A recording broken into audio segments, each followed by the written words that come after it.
Hello, beautiful people. How are you today on this day of April 9th, 2013? Today I'd like to get more personal than I have, probably more personal than I've ever gotten on any of my videos. And I'm specifically really doing this for two reasons. Number one is to have someone know me better than they do, and she knows who she is. Number two, to actually record this and just get it out, because I've learned one thing. When you put stuff out, when you record things, and they actually touch a chord with somebody and somebody can relate to them, they copy it, maybe somebody will download it, burn it, whatever, and it'll be saved. It'll be there in about 10, 20, 30, 40 years when YouTube isn't. That's where I'm going to upload this. So this is, in a sense, my time capsule. But I really don't care if anybody really listens. It's cool if they do. Maybe they'll learn something. But ultimately, this is about my life growing up. I'm going to entitle this something like Growing Up with the Nazis, because I really haven't heard anyone in Texas or on the internet actually speak and come forward and talk about their experiences of growing up in Texas in a time after they brought these Nazi motherfuckers to Texas and we had to grow up around them. They became our politicians. They became the KKK and all the racist people and racist teachers that Afro-Americans have to deal with, and some racist things that are done that you cannot even fathom, that Afro-American people just don't speak about. That's why I'm going to make this video. Now first, I want you to understand that I grew up in Navasota, Texas. Navasota, Texas is about 20 minutes from Huntsville. Huntsville, there's a big prison. In the state of Texas alone, they have more Afro-American men locked up than all the United States combined. Okay? Now, do you think this is a coincidence with the Nazis being relocated to Texas? Bush having a ranch right outside Vidor, Texas. Vidor, Texas is a KKK town. Did you ever hear about Jasper, Texas? Jasper, Texas is where they basically took it, about a 40-year-old man, chained his neck, chained his hands behind his body, chained his legs to the tree, and tied a chain around his waist, and tied the other end of the chain around his waist to a car, and they ripped him apart. This happened in Jasper, Texas. Bush's comments about this when Bush Jr. was the governor of Texas was absurd. He's a fucking Nazi. They don't care about us. We are basically here to be their slaves and cattle, and for the ones that refuse to work in the system and work for them and deal with their racist attitudes in the workplace and just about every place you go here in Texas, they don't really like us. So I'm making this video to speak out specifically about this. Now, I want you to understand that Navasota, Brownsville got some really serious lineage. Method Man's family comes from there. Flavor Flav's family comes from there. Even Russell Simmons lived in Texas at one time and point before we all knew who he was before he moved to New York. Because he got the fuck out of here. I mean, Texas has some deep Afrocentric roots and that are really rooted in some of the greatest Afro-American musicians to date. This is one of the things that I've really heard nobody ever say. Jamie Foxx from Texas. A lot of talents from Texas. One of the things that people don't know about Quentin Tarantino, I know he's not Afro-American, but he just made a really good movie. The Django Unchained, I liked it. Spike Lee didn't have shit to say about it. But, I mean, honestly, I don't really like Spike Lee with his black exploitation movies, because some of them actually are. That's how I feel. I mean, that Nikki Girl 6. I did enjoy Malcolm X. You know, but some of his movies are really just really black exploitation. And I really didn't get into him. Melvin Van Peebles, I like his movies. He was the first man to do Afro-American Hollywood. He was the first, okay? So anyway, Quentin Tarantino, let me let you know, I grew up next to Quentin Tarantino. Quentin Tarantino worked at the Blockbuster where he used to collect all his videos and have a massive video collection. My sister worked with Quentin Tarantino. Everybody called him Creepy Quentin. He lived in Spring Branch. So if anybody happens to talk to Quentin Tarantino and ask him where he grew up, I know where he grew up. I remember him. His nickname was Creepy Quentin because he collected such outrageous movies and horror movies.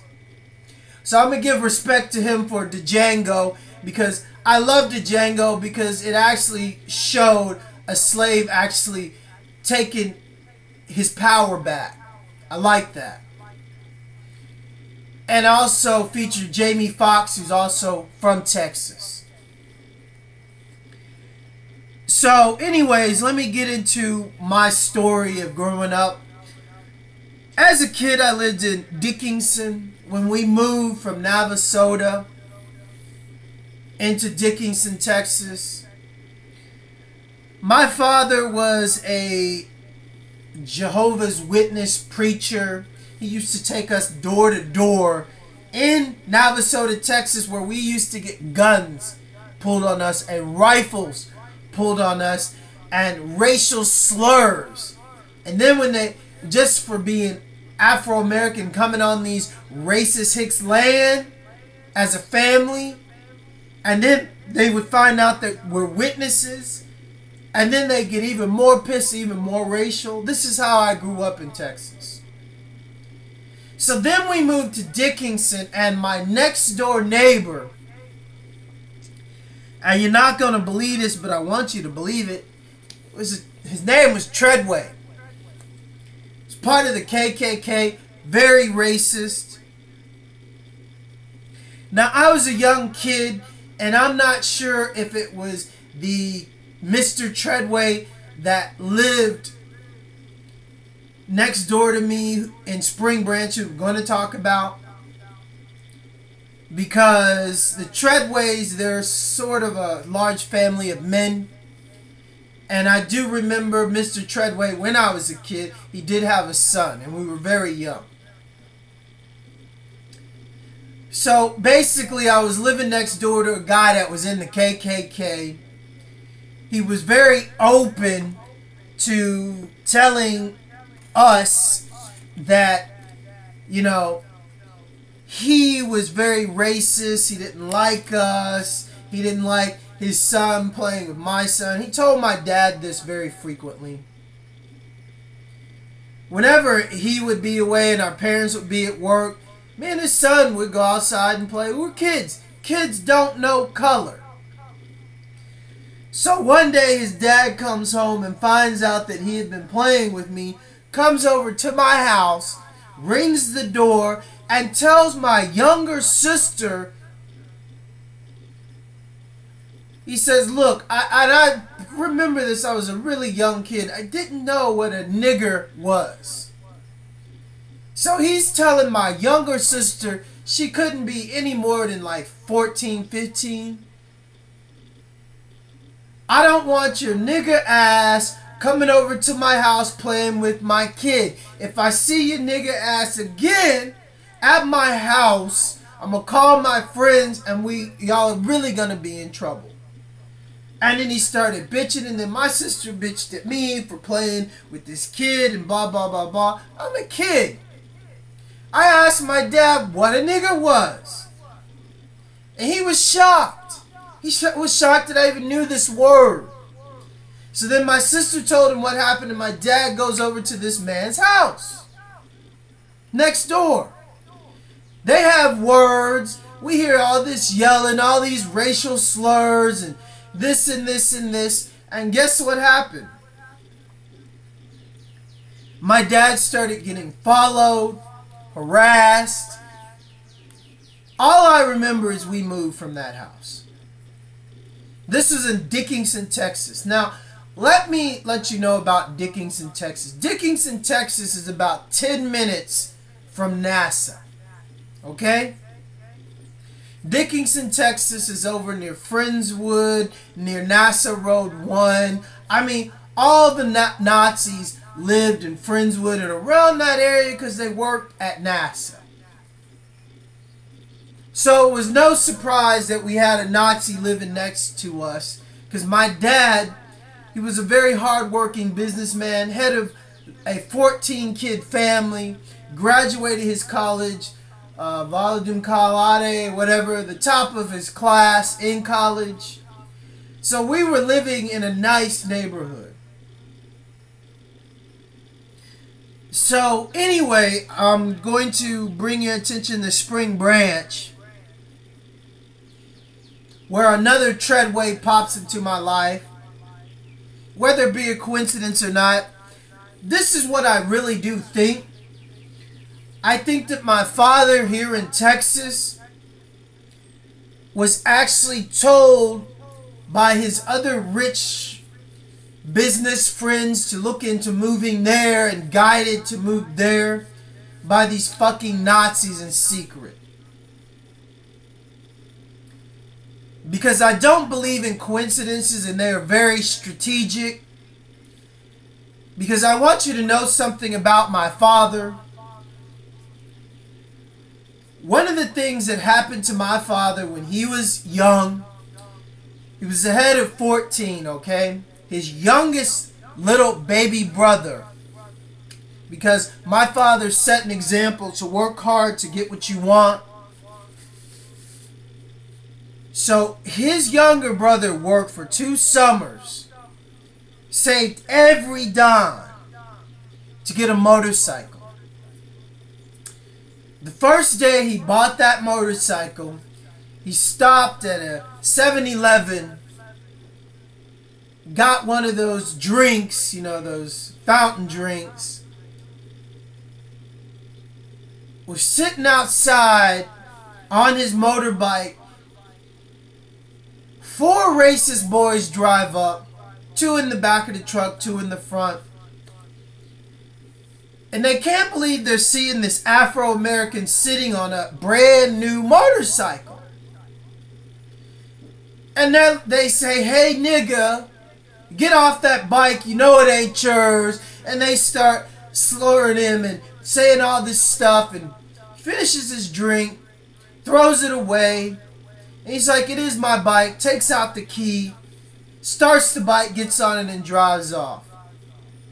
They follow him. They're screaming racial slurs at him. They run him into a ditch. He breaks his neck. Guess who this younger son was? Bush Sr. Yeah, let me say it again. Bush Sr. When he was a young man, he killed my father's younger brother. So I'm letting you know, like, why I've had these Nazis, why I've had the government, why I've had these TIs, Gangstalkers, stalking my family before I was born. This is the real Texas. This is my family history. This is what it's like growing up with the Nazis. Guess what happened? Nothing happened to those boys. Not a goddamn thing for killing my father's younger brother. This destroyed him. This destroyed my family. I never knew him. I just knew the story because my father always told it to me, because we would go to South Padre Island and rent, three-wheelers and four-wheelers and go on the beach. And he'd always tell me this story to make sure I was very careful. And he said, I will never let you get on a two-wheeler. I'll never let you buy a two-wheeler. I'll never let you get on a motorcycle. So this is why I suspect these Nazis had a hand in where my father went, where he worked, what he did to make sure he didn't really tell anybody this story. Because the man that was actually involved and his cousins that were actually involved in the killing of my father's stepbrother were growing to be some of the most powerful, diabolical, most evil men in the world. So my father moved us to Spring Branch, and this was actually the second time we lived in Spring Branch, because we moved to Spring Branch from Dickinson and then we moved out to Humble, Texas.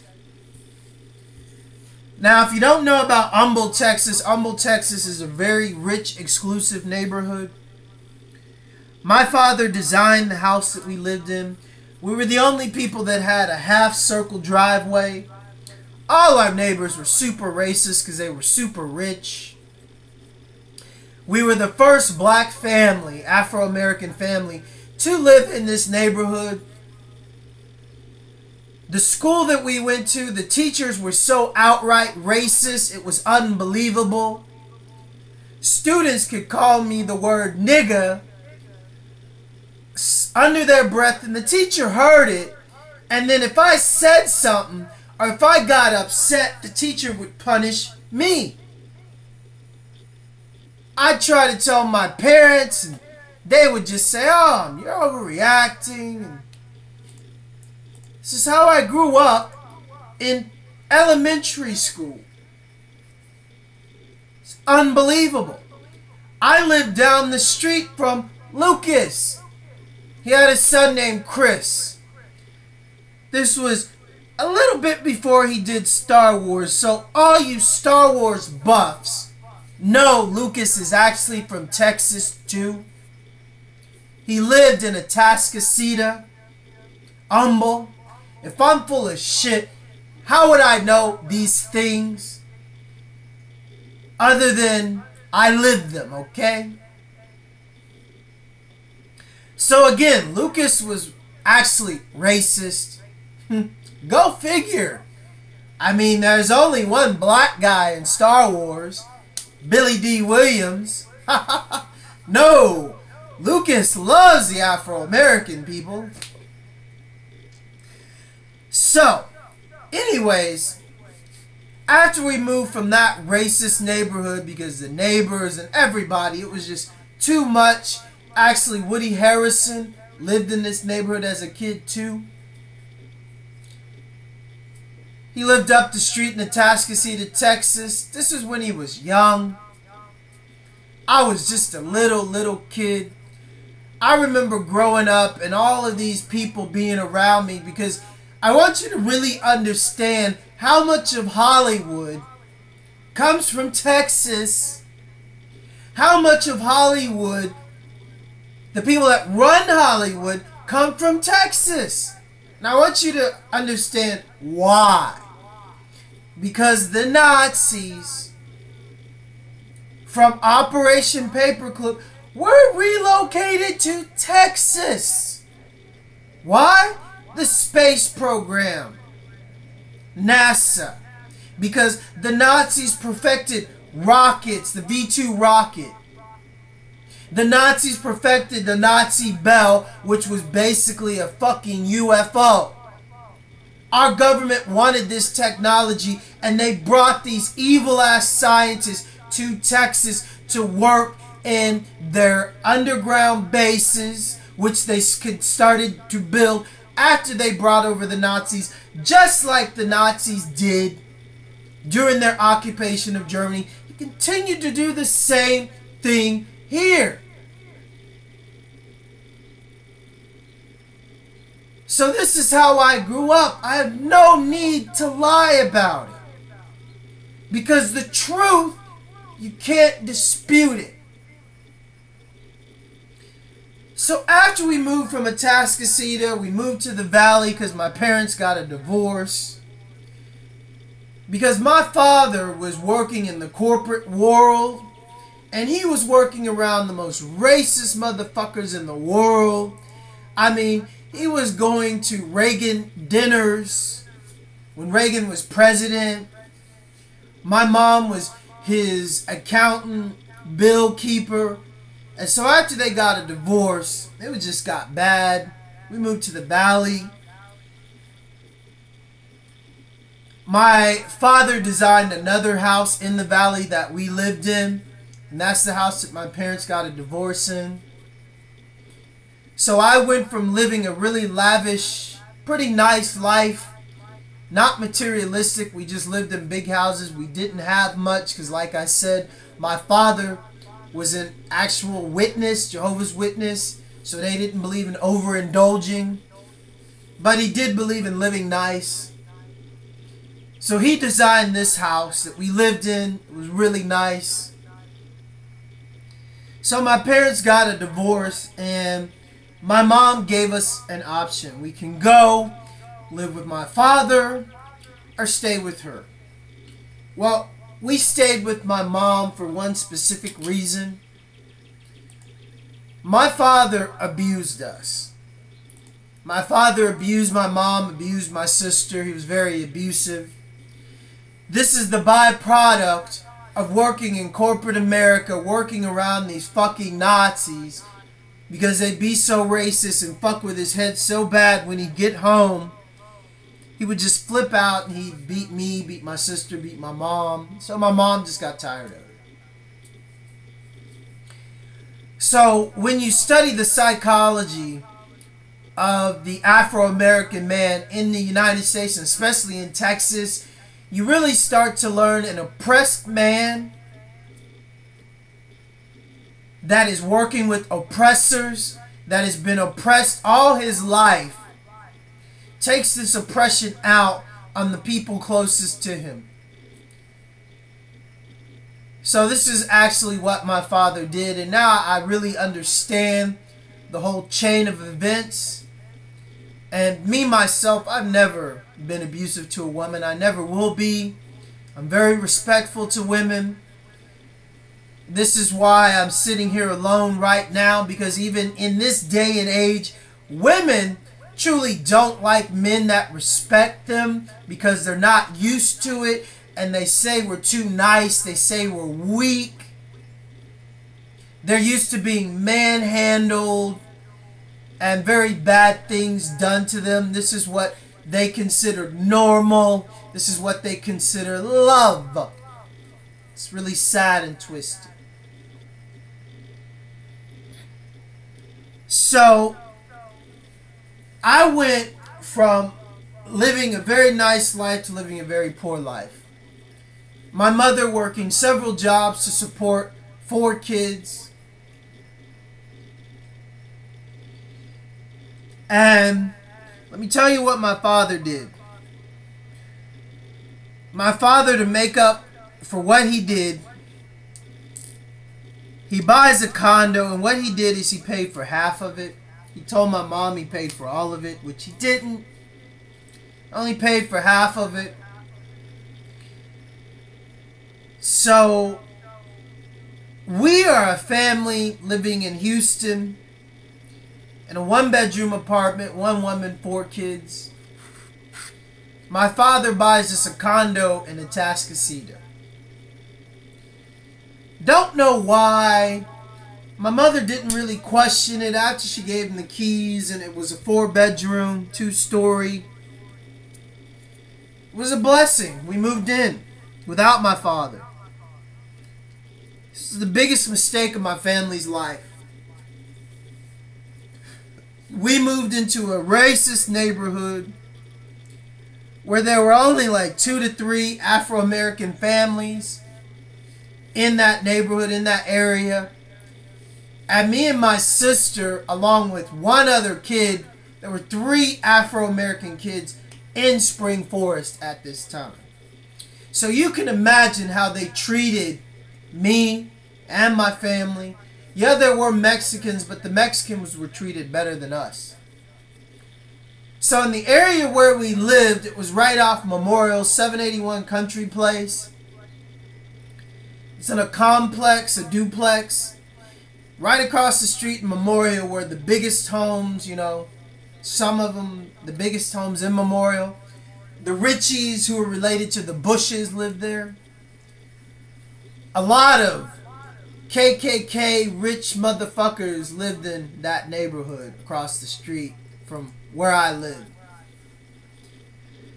I grew up fighting these racist motherfuckers because one of the things that I did develop is I developed a love for martial arts.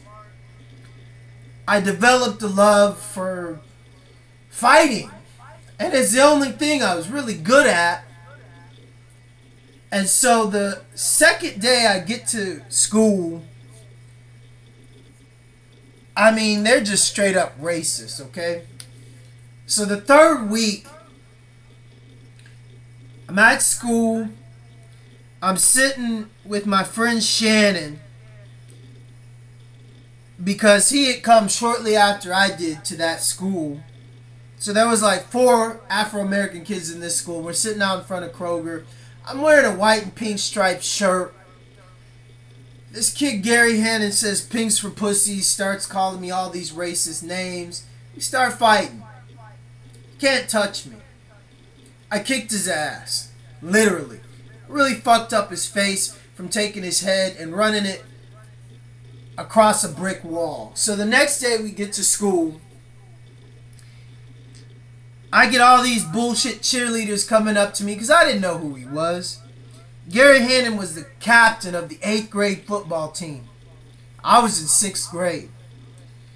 So it was unfathomable to these, you know, racist dumb fucks that a Afro-American small kid, you know, could kick the football team captain's ass of the 8th grade varsity team.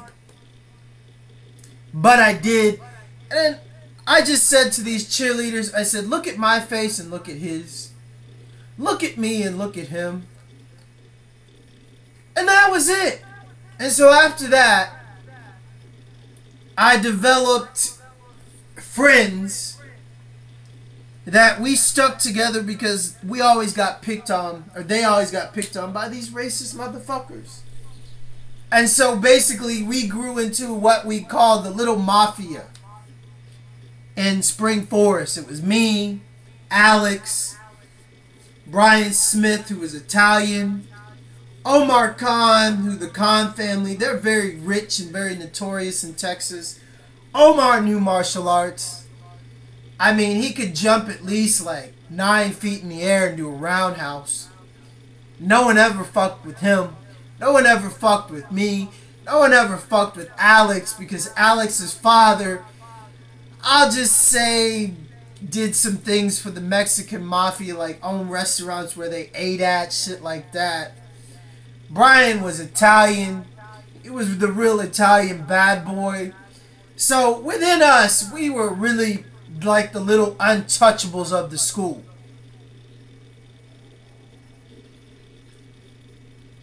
So during this time growing up, a little white kid came to school After I'd been at Spring Forest for a year, Chris Treadway had a big mouth, blonde hair, blue eyes. All the girls thought he was cute, so all the jocks were jealous, and he was notorious for talking shit.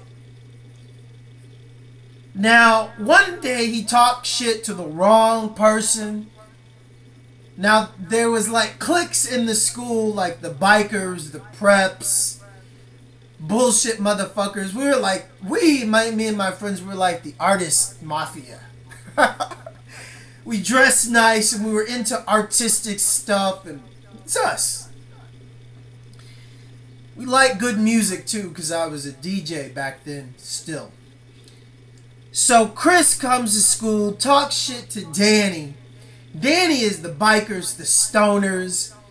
They're like number 2 people that you don't fuck with. We were cool with them because even I rode bikes and skated. You know, it was like the thing to do. I loved doing it. So Danny told Chris he's going to kick his ass after school for running his mouth to him. So I'm walking home and I see Danny knock the shit out of Chris. Chris can't fight. So here I am like, fuck. This kid's really getting his ass kicked. I don't like seeing anybody get their ass kicked. It was just a straight up ass kicking. Danny was like hitting him, let him run anywhere, walking circles around him. It was like, it was funny. But I go over to Danny and Chris. I stopped Danny. I said, look, man, you hit him, blah, blah, blah, blah. Just leave him alone. Danny said, what the fuck? How the fuck can you get... I said, look, Danny, you kicked his ass, man. I talked some sense into him. And that's that. So after that, I walked Chris home. I kind of became like Chris's protector. And he continued to run his fucking mouth to people. Now, let me tell you something about Chris. Chris's father was a fucking Nazi. Okay? I learned this because Chris took me inside his home, showed me Nazi plates, Nazi spoons, forks, Nazi coins, coins that the Nazis took from other people after they killed them, Nazi suits, a Nazi knife. His father had a huge Nazi memorabilia collection. How else would you get something like this over to the United States if you weren't a relocated Nazi? Chris's father worked at NASA, okay? But one of the biggest questions why I'm really doing this video and I'm getting in depth into my background is because one of the questions that I really started to ask myself is who exactly was the Nazi scientist that got relocated and worked at NASA? The father of my friend Chris Treadway. I don't know that. The government knows that. The Bushes know that. Bush Sr. fucking killed my father's young brother. KKK. They know who the fuck that NASA Nazi scientist is and was. I don't know his name. I don't even know if he went by the name of Treadway when he worked at NASA. But the fact of the matter is, I got involved with his smart-ass, big-mouthed son. He became my friend because one day he shows up at my home throwing rocks at my window, bloody, with a black eye, bleeding, with a ripped shirt, asking, can I help him? And I thought he got his ass kicked. He wouldn't speak. He wouldn't say nothing. We got up the next morning. I gave him my shirt. And he went to school with me. He came home with me. He stayed another night at my house, and I said, look, man, what's going on? Why can't you go home? He said, my father beat me. I said, your father did this? I couldn't believe it. He's like, yeah. He said he always does when he comes home drunk. So I told my mom, because she wanted to know why I was here, why I was staying here. I told her the truth. So after 3 days, he finally went home. I didn't see him for a week. Nobody saw him for a week. He missed 3 days from school. I see him. His face had healed. But then when I went to say, hey man, what's up? I touched him on his shoulder. He jumped back. I said, what happened? He said, I don't want to talk about it. Finally, a few weeks later, he told me his dad beat him, tied him up.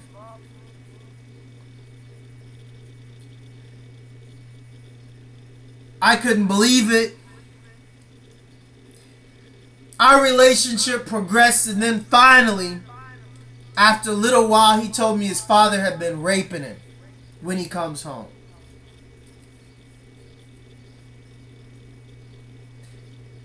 So here I was, a young kid. I was about 16, 15, 16, being exposed to this shit. How you gonna react to this? I'm a kid. He's a kid. I told my mom, I don't know what to do. My mom didn't know what to do.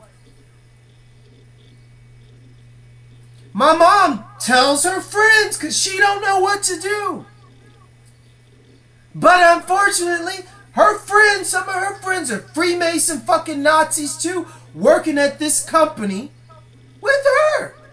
And the word gets around and back around to Chris's father that the ladies are talking now because my mom told him.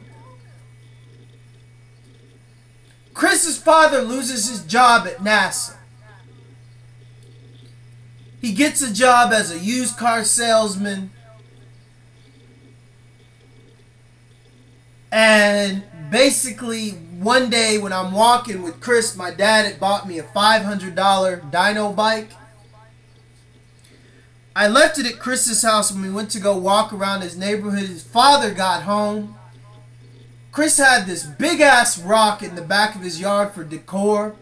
I find my bike next to Chris's father's car outside Chris's little back patio.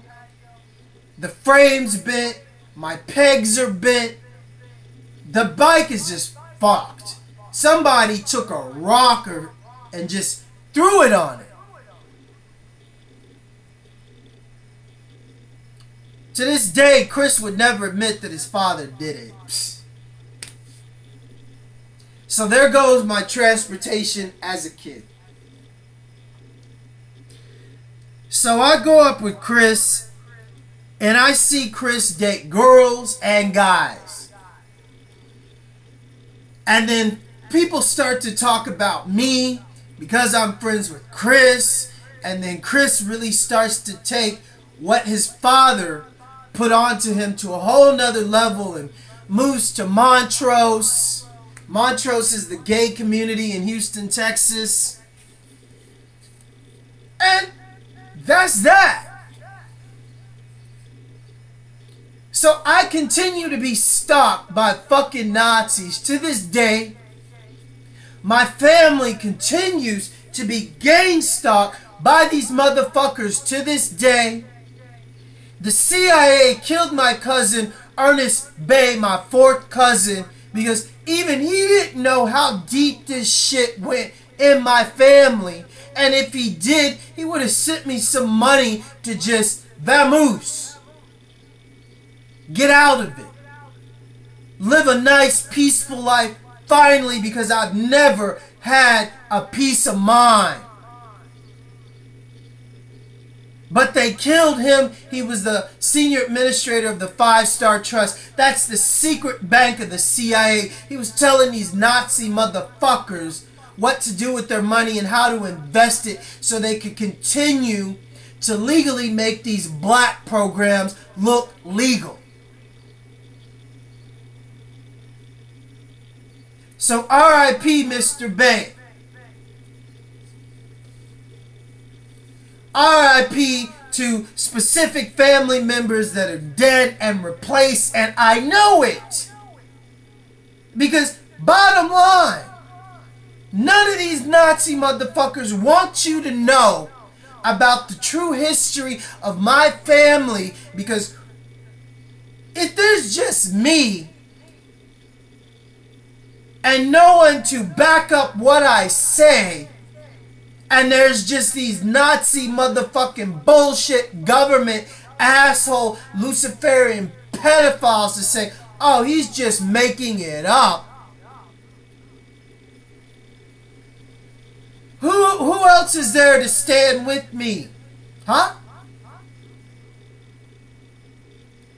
They put my father in a federal prison after my mom divorced him because they gave him an accountant, government accountant, who stole millions from my father. Guess what happened? They put my father in jail. They confiscated millions and millions and millions of dollars and his companies. He went to a federal prison. Guess what happened? I suspect they killed him and then sent out someone else as him. Because let me tell you something. Last time I was with my father, I went to his brother's funeral. Guess what happened? This shit don't happen, but it happened to me. And I knew when I get a chance, get the fuck out of Texas. Because what I had was my father's own cousins, his family members, which are very large, asking him questions, and I overhear them say, who the fuck are you? You don't know this, you don't know this, you really don't sound like Tom. Who the hell are you? What is this? And there was a big outrage at the funeral, and one of my cousins attacked him and started strangling him. Then the man that I thought was my father tells me to go to the car. He's going to handle this. Thinking that I didn't really get hip to what was going on. Let me remind you, I never see my father after the whole incident when we went to live with my mom. He barely came around. And when he did come around, it would be for like a funeral or something, you know? So when his own brothers, sisters, and cousins start questioning who the fuck is he, and you've never seen anything like this, and then they are outside the church and he's being pushed by his own brothers, and then he gets in the car, hysterically drives away, doesn't really say anything to me other than, oh, they just a bunch of crazy low-life niggas. My father calling his own family crazy low-life niggas. What would you say to something like this, huh?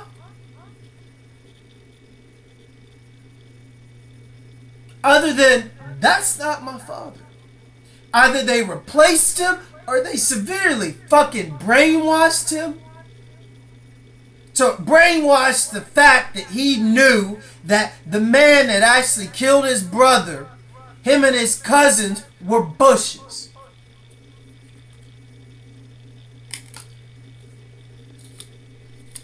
So let me tell you about my experience in California. After I realized what's going on in my family, that my mother married Mr. Wilbert Jackson, a government plant, a government synth, his son, Cliff Jackson, government plant, government synth, Marine, Black Ops, Special Forces, He's even a fucking sheriff, a dirty, evil motherfucker. He's the person that controls all the security for all the Afro-American talent that comes to Houston. He also is the man that trains Puff Daddy's security. Everybody knows Officer Cliff. The police that came and tried to lock me up 3 times that came to my house.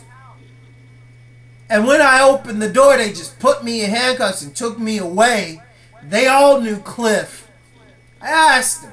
They had nothing but good things to say. Known him for 10, 15 years. Officer, oh, that's your brother? I'm like you don't know, motherfucker. No, he ain't my brother. It's my stepbrother, the government sellout nigga that was put in my family to maintain the truth from coming out about what they've done to my family. Bottom line. So let me tell you what else they did before I go over to Romania. I send the Romanian consulate an email about my stepbrother and stepfather, about my family being into embezzlement, killing, money laundering through the shrine of the Black Madonna. Yes, you Afro-American Houstonians that think the shrine of the Black Madonna is so pro-black, pro-this. It's a black Luciferian fucking cult. Wilbur Jackson, my stepfather, brought that cult to Texas. So anyways, after I expose them, I live on the street. I make my way to California, and then after being homeless for a little under about 9 months in California, a year overall, because I was homeless about 3 months in Houston, Texas, because no one would believe me, no one would help me. So I just ended up one of those so-called crazy people on the streets. So after I make my way to California, this was after I lived in California for a little while. I don't really want to get into that experience. It involves more homosexual Nazis that basically put cameras in my fucking room. And I find out that my roommate is a bisexual government faggot. And then I rented a van, put all my records and everything I own in that van and drove back to Houston, Texas. And then exposed my stepfamily. And then boom, I became homeless. So I'm living in California. This is shortly a little bit after 9/11. And basically, to make a long story short, they send in Jamal Kennard. What's up, FBI? Search your files on your boy. Search your files on Kennard's. Jamal Kennard's sister is an FBI agent. Jamal Kennard is an FBI agent. Jamal Kennard is an FBI assassin. Jamal Kennard also grew up as a Jehovah's Witness. Perfect for Jehovah's Witnesses to grow up in the witness community, because they're actually perfect for the government, because they don't vote. They don't get involved in all the political bullshit. They just are perfect to answer FBI and government phones, right? Right. So anyway, Jamal Kennard meets this girl named Jade. Jade is the daughter of a big mafioso, gypsy Jew mafia named Abba. Abba is notorious in Hollywood. He's the shadow writer for Silence of the Lambs. He also grew up with Lucas. Abba was my neighbor in Spring Branch. Forgot to mention that, huh?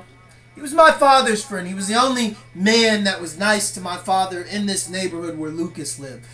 Abba also shadow writes with Lucas. Now, I'm going to prove this to you, show you how inner-knit Texas is. Now, I told you I grew up with Woody Harrelson, correct? He knew my sister. My sister was his tutor when I was a kid. I'll never forget it when he went famous. My sister was so happy and proud and astonished. So anyways, Jamal Kennard comes, takes me, says I got a job for you. You can work, blah, blah, blah, blah. Up in the mountains in Mendocino for ABBA. I got this girl pregnant, met her in a club. Jamal Kennard was actually a Sith sent in by the FBI to go in and destabilize ABBA. ABBA grew legal marijuana. I was living up in the mountains legally growing marijuana with ABBA and getting paid for it. So the family really liked me, but that family didn't realize who I was. Maybe ABBA did. Maybe Jamal Kennard did.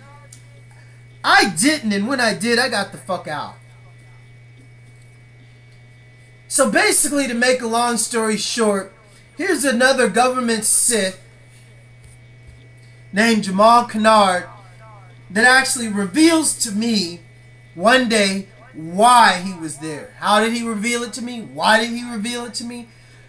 Well, like I told you, we were growing ganja, legal ganja in California, Mendocino. That's where we were.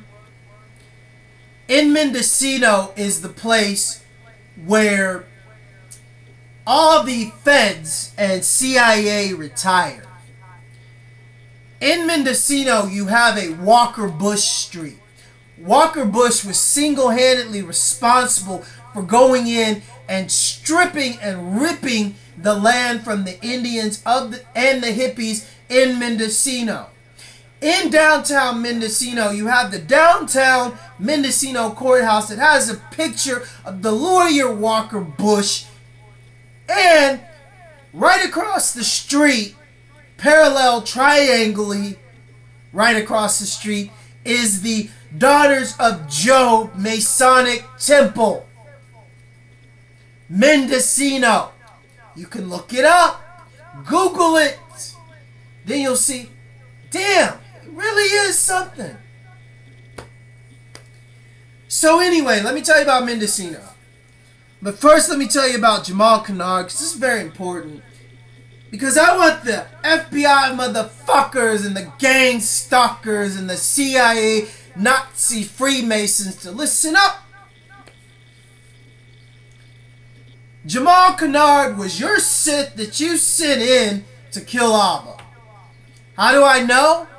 Because this dumb motherfucker that can't hold his drugs sits there, tries to prove how, how much stamina he has, how much he can take. Well, this particular night, your agent took, let's see, scrapings, big balls of, I guess what we call, weed tar or whatever, the juice that gets on your scissors from clipping. He basically made butter. Okay? And this butter was ultra strong because this was hydro ganja. He ate 5 pieces of toast. I only ate 1, okay? I was like, whoa.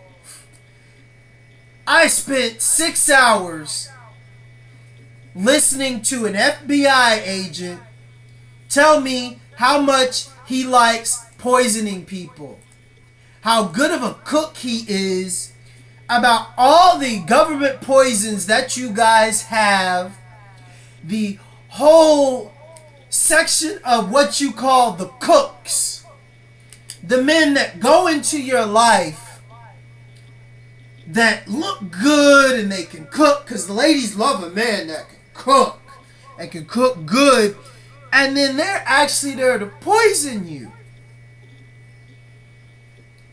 You know about these guys, FBI, and you know what Jamal Kennard is. That's his real name. Again, not full of shit. So he couldn't hold his drugs. He blew his cover. He was so happy to just let it all out and how good he is. He's one sick, twisted motherfucker.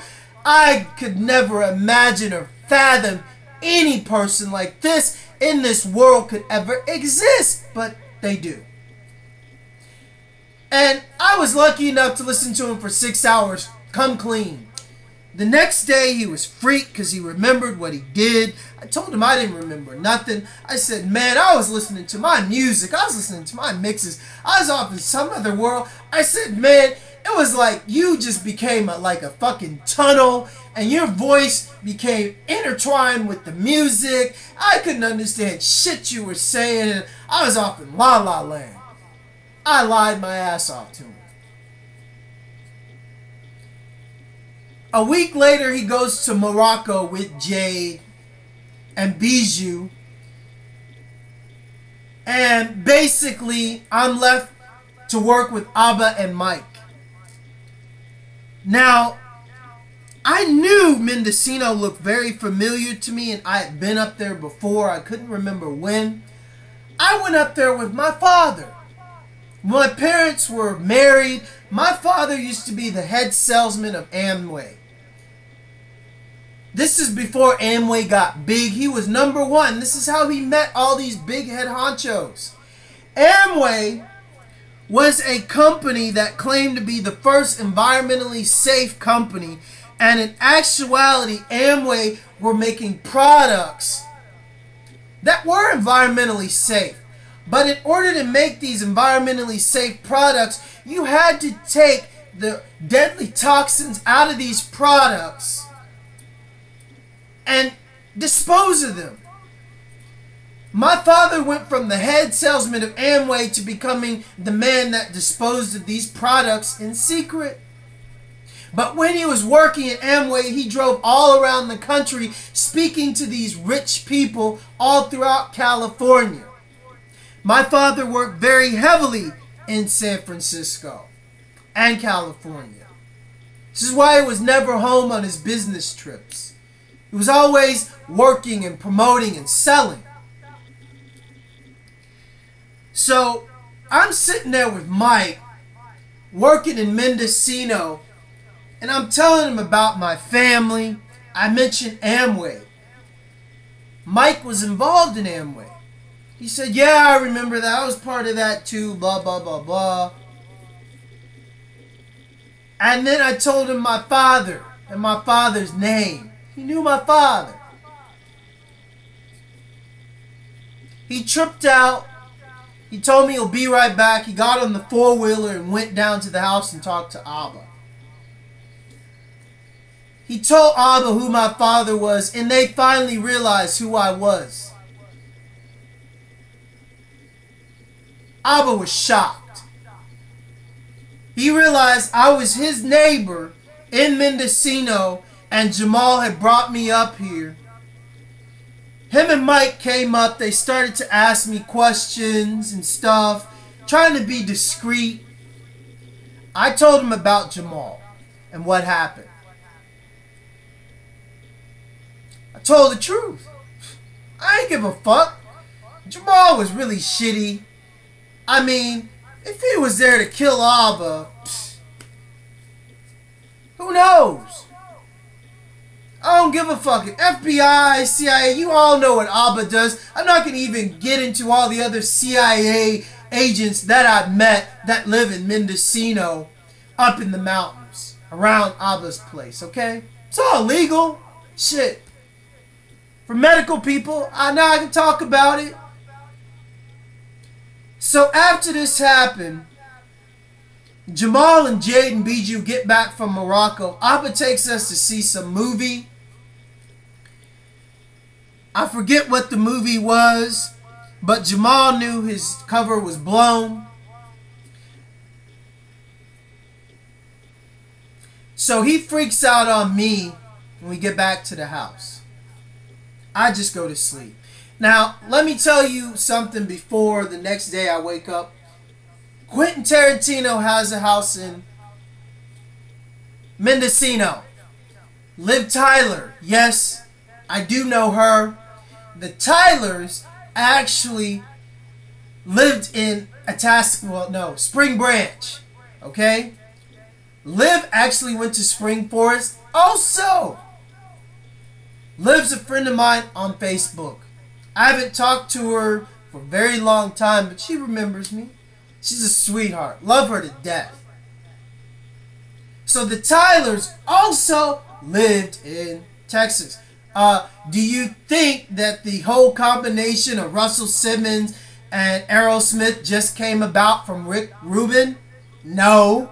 Hello? I told you, Russell Simmons lived in Texas. Run DMC is Russell's cousin. Hollywood. Music business. All intertwined and interconnected. Woody Harrelson has a house in Mendocino in the movie Kill Bill. The first one, when they have a fight in that really cool Asian looking place in the inn, that's in Woody Harrelson's house, sitting on the cliffs of Mendocino. Quentin, Abba, Woody, even Russell, they all have houses in Mendocino. There's an exclusive, very rich housing community in Mendocino.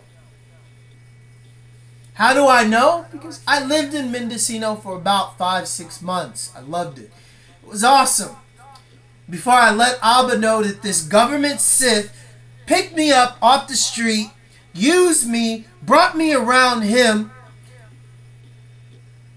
and he's a motherfucker that gets paid to cook people food and poison that food. And basically this motherfucker knocked up Abba's daughter and is in Morocco with his daughter and son. Does this sound like some shit straight out of a movie? You better believe it. But it's real. So then after this, I wake up the next morning. Jamal is screaming at Jade and her mother, telling him I have to go. Blah, blah, blah, blah. And so Jade calls Abba, and Abba just says, let him go, get rid of him, because there's going to be some shit going down in the family, I guess. So I pack all my stuff, few bags, and this is what I did to really fuck Jamal up. Now, hey CIA, hey Nazis, I ain't stupid. From dealing with you all my life has really made me kind of quite intelligent. So anyways, this is what I did to your little Sith, Jamal Kennard. To prove that I know he's a government agent, check this out. Me, Jade, and Jade's baby all, get in the car with Jade's mother. I tell Jamal, hey Jamal, when I have my last bag, hey, can you go in and get Jade's glasses? She forgot them with her purse. Jade had her glasses and her purse. I get in the car and I tell Jade's mom to drive off. He's just going to stay here. He didn't want to come. Now, let me tell you something. If you're a month out of when you exposed yourself, you're gone for a month. The Godfather that we know is, I guess, Abba, shows you a movie that pretty much tells you what they do to fucking Siths, government agents and shit. And you're freaking out. You're gonna freak the fuck out if we leave you at the house by yourself a day after you get back from Morocco, and I'm telling you, no, I don't remember anything, but Abba just told you that he knows what the fuck you are. So we drive off, and right when we get out of the house, because it was a very big house, it was kind of like a small estate in Mendocino, had an orchard, it's just a beautiful place. So basically I start counting, and by the time I hit 10, now let me remind you, in Mendocino there's one road up the mountains in the area where we lived, and one road, one way to get down, okay? So whoever's going to come up, you're going to see him. So within 10 seconds, I see a black truck, silent, blacked out windows, government license plate, flashing a red thing in the window. That's all you can see, speeding past us. What happened was Jamal Kennard hit a panic button or something that we left him there at the house alone to get hit. Which I knew this would happen. This is why I did what I did. Blew his cover. Jade, everybody saw it. Jade's mother turned red. Nobody said anything. They dropped me off at the homeless shelter in Mendocino. Mendocino said I couldn't, the homeless people said I couldn't live there. I had too much stuff. So I'm homeless in Mendocino.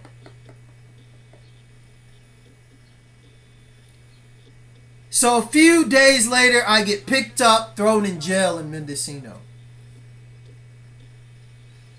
I don't know if this was for my protection or whatever, but what I do know is a girl claimed that I threw a rock at her car, and after a month, after I finally get a lawyer and I finally get out, and it's proven that it was not a rock that hit her car, somebody had keyed her car. It's complete bullshit. The judge told me if I don't catch another case in Mendocino in the next 6 months, it'll be thrown out of court and wiped off my record. The money that I made working for ABBA, I go and purchase a ticket to Romania. I spend 3.5 weeks on the street because I had to purchase a ticket a month in advance. The day before my plane leaves, I take a bus to San Francisco. I spend the night on the streets there. I go to the airport. I go to Amsterdam, then fly to Romania. When I got to Romania, the Romanian customs didn't even stamp my passport. Why? Because of the letter that I sent the Romanian consulate in Washington, D.C. about my family and what they had done to my family. I still have that passport today that doesn't have any trace of me going to Romania for a second time. I had been to Romania before to DJ, and those stamps are there. But the second time when I went to Romania, there is no proof in my passport that I was there. They secretly let me come into their country. So after 3 years of being in Romania, I get approached by Freemasons, mafia motherfuckers asking me to work for them. My girlfriend comes up missing. I get involved with government agents to find her, to start an investigation on Nika Geru, Fashion TV. I spent 2 more years searching for her. I piss off the Paracelsus group and the Freemasons because I'm totally exposing all of their businesses that are intertwined with the music industry there, because I rise to the top of the music industry while I'm doing this.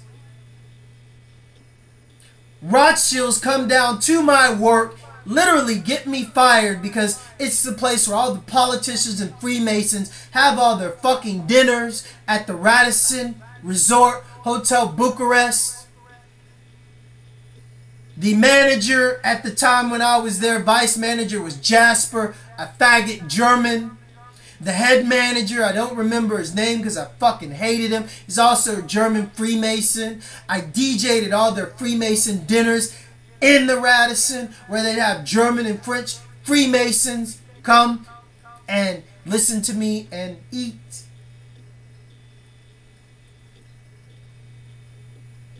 So then I can't find a job after being and living in Romania for about 6, 7, almost 8 years. I can't find a job anywhere. Rothschilds came and sprinkled money everywhere, told everybody not to hire me. I'm the best fucking DJ. So I take this time, because I'm homeless, walking around, exposing, making exposés of their businesses and loading them up to YouTube. Those videos are on my channel, Zakaos Breedlove, on YouTube. You can view them. All my experiences that I'm talking about are documented on YouTube of me talking just like this now. So for somebody that wants to go do a movie or write a book about me, it would be pretty fucking easy. That's why I'm doing this. Because I can't get a book deal. I did get a book deal, and boom, Rothschilds pissed some money, and all of a sudden the book company wants 10 grand. After they loved my writings and just told me, you know, I've never heard such feeling come from a writer. So anyway, I go to Paris. My Paris escapades, they're all documented. This is what I entitle My Life Growing Up with the Nazis. They just won't leave me the fuck alone and let me get a goddamn dime. Because why?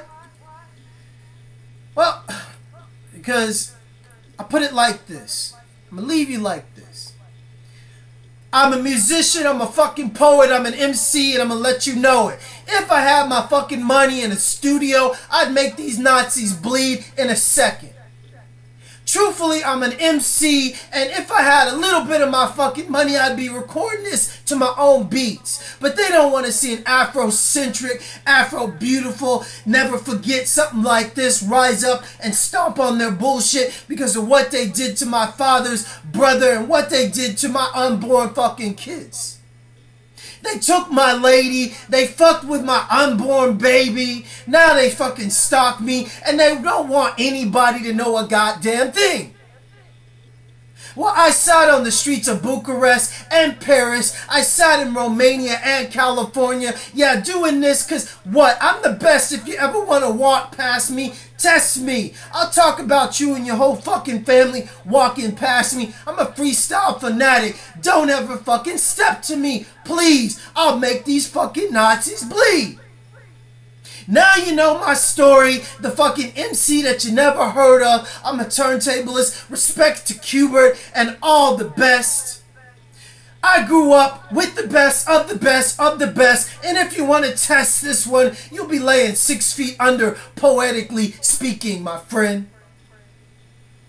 Thank you for your time. Thank you for listening. I'm exposing their bullshit, their neo-Nazi bullshit fucking aliens because they're pedophiles and just love taking kids and blaming it on aliens. They're fucking demons. They're hybrid mixed human DNA fucking cloning bullshit. That's what it is. These time-jumping, gender-bending motherfuckers are gonna get splattered like no other. I don't like bullshit. I don't like people coming to me with this and this and this when you honestly don't know shit. So I would get my respect on the streets as an MC from government agents and people walking by me knowing I'm the best because I talk about Nikagaru and Fashion TV and his female cartel children snatching bullshit. If you don't like it, if you're one of them, if you're part of the Paracelsus Nazi fucking Freemason group, all I gotta say is fuck you. Thank you for my time. I was born divine. You ain't gonna get me, and if you do, I know where I'm going, fools. Peace.